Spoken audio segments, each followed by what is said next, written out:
Good evening. It's Monday, September 22nd. Here's your evening news rundown in under 5 minutes. I'm Simply Sugar. Let's just get started. There is a lot. The Supreme Court ruled today that President Trump can fire FTC members without cause. The decision sets a new precedent, allowing the administration to consolidate more executive power over independent agencies.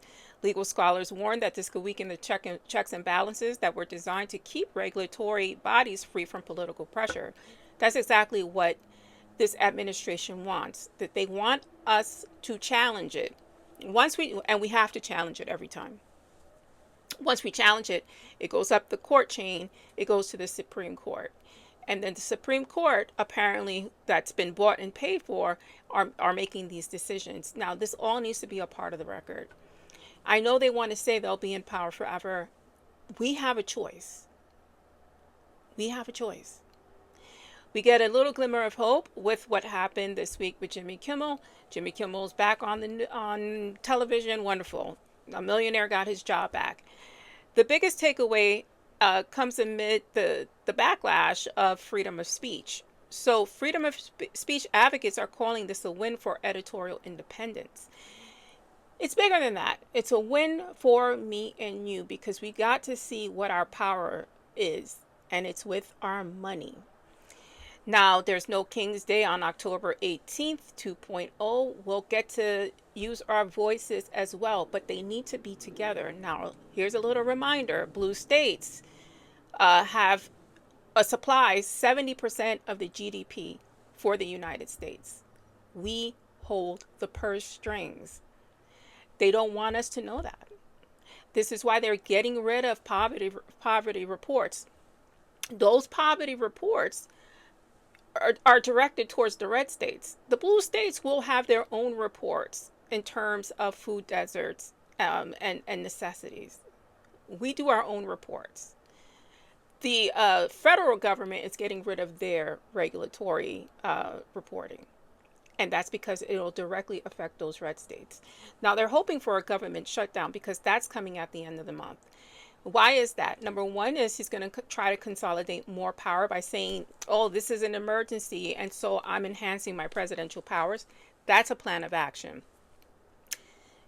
Secondly, he'll blame the Democrats. He'll put everything on us, even though directly related to his tariffs, you have Subaru, Marvel, Ford, Coca-Cola are set to lay off thousands. You have the South Korean electric vehicle battery plant that may not come to fruition. Governor Kemp is going to go over there to try to renegotiate with the South Koreans. Who knows what will happen with that? This is directly related to this regime trying to save face. Congress, again, is still in deadlock over the funding bill. And I told you what their grand scheme is. This is all Project 2025 related. I will have a separate video on that, probably long form on my other channels. Here in New York City, the UN is here. So more than 150 countries have recognized a Palestinian state. At the UN General Assembly, global leaders voiced support for Palestinian sovereignty and humanitarian aid for Gaza. President Trump is set to make his address tomorrow, and Benjamin Netanyahu will make his speech on Friday.